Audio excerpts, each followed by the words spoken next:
Good evening everybody, Car and Biker here, and what a beautiful evening this is. It's been roasting hot all day today. I've been in my little office at home, surrounded by computers and screens and whatnot.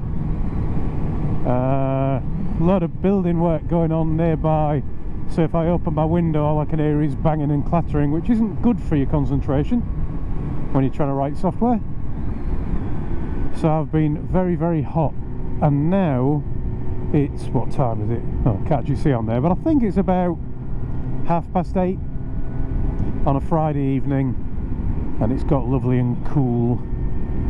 I've got vents open, I've got my adventure style-ish jacket on, despite being on this bike, for a reason that I'll explain in a moment. But I can get my vents open and just a t-shirt underneath, and it's just right. So why am I on the wrong bike for this jacket, or why am I out on the right bike with the wrong jacket? Well, I went out for a ride the other day with Graham, and I met up with Ainsworth Rider and Silver Fox Travels, and two things happened during that ride, apart from it being a lovely day. The first thing was I got lost, but I always do, and the second thing was, at some point or other, and I haven't quite worked out where yet, my camera went wonky. It kind of fell forwards, and at certain points of the ride I'm sure it was basically just pointing at my fuel tank, but once I'd realised it had done it, I kind of put it back to where I thought it should be and then tightened it up. And when I got home I thought, well, let's have a look at the footage, see how much of it is ruined. And as I say, I think some of it will be completely ruined, but some of it I actually preferred the angle. You could see a bit of the fuel tank, you could see a lot more of the front of the bike, and you could still see the sky. It was, instead of being kind of half the picture-ish that it probably normally is, it was more like probably a fifth of the top of the picture was the sky. But you know, there's not a lot going on in the sky anyway, is there, generally? The only time there is when I'm looking up because I've seen a buzzard or a red kite or something like that, and I don't know, maybe people who watch motovlogs aren't that particularly bothered about buzzards and red kites. So I thought what I would do is try and recreate what I thought the angle was and see if it's actually better, because I'm planning on going out tomorrow for a big day out on the bike, and I thought it'd be nice to have a good angle for that. I've switched to the wide lens super view, whatever it's called, and I've noticed that that causes some distortion around the bottom of the picture that actually on this bike makes the mirrors look the wrong shape, and on the other bike kind of squishes everything. So it could be interesting to see if that helps with this, or this helps with that. I don't know if you can see that sky or not with this angle, but it's looking like we might get a sunset. Yeah, so I thought, well, I'm probably going out on the other bike tomorrow, so I'm on the wrong bike for testing, but I thought this is the bike where you really see the difference, because this is the one where there's not much here for you actually to see, and you get into that position sometimes where you can't see anything and it just looks like I'm floating along the road somehow without a bike, just with a slightly noisy exhaust behind me. And I say slightly because I've got the baffles in most of the time nowadays. In fact, I think I've not had the baffles out in a year, so yeah, I thought give it a try, see what it looks like, and might as well talk to you while I'm doing it, and then you can tell me what you think of this angle. And hopefully I've not completely messed it up this time and end up with, you know, just pictures of the fuel tank. As pretty as a fuel tank is, you know. This is a nice colour. It always appears a lot blacker on video, I've noticed. It almost looks completely black, but it's actually kind of a slate grey metallic. I like the orange.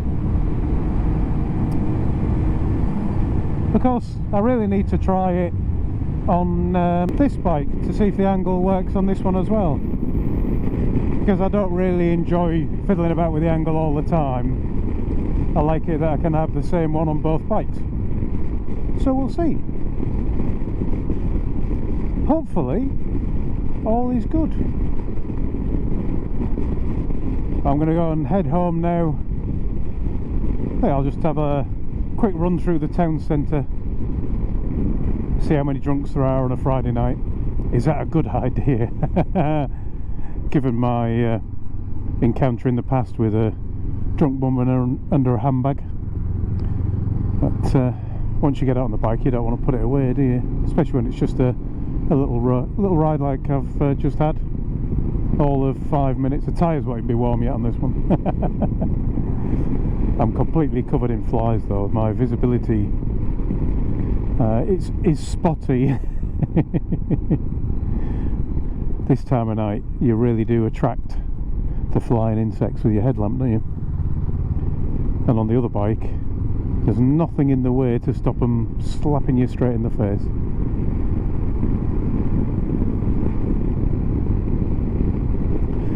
If this does work, I'll be rather pleased if it gives a nicer angle. And then I need to work a little bit more on the other problem, that the sound quality is not what I would like it to be. I did buy another microphone, but because of the positioning of this camera and the short little thing on the microphone, it's what Hippodrone's recommended, a little computer microphone with a 3.5mm jack, but there's not really a good way of getting it inside the helmet, so I might have to try one of these Purple Panda microphones or something like that. But it'd be nice to sort out the sound a bit to make it a bit clearer, particularly on this bike. The other bike I don't think is too bad. I mean, other people might have a different view. I think it probably depends on how you listen to it as well. When I'm editing the videos up, I always use headphones, mainly because Mrs. C doesn't want to listen to my drivel, especially when I'm going backwards and forwards through it over and over again. I'm sure she'd be very pleased if I had it on the speaker. But I guess if you're listening to it on a television or through computer speakers or something, that might make a big difference even for the Z. On this is the problem. As with the old one, the old CB500X, the screen just generates a lot of turbulence. It's a North Bar there, entrance to Beverley. In the past they shut the gates to keep the king out. Can't do that anymore. There's plenty of other ways in now. Anyway, I think that's enough waffle from me. Hope you've enjoyed this little video, and please give me your feedback on the angle. Thanks for watching, everyone. Ride safe. Come on. God, just put my foot down with slow people. It's like these electric cars are supposed to be fast. Yeah, thanks for watching, everyone. Ride safe, and I'll talk to you all again soon.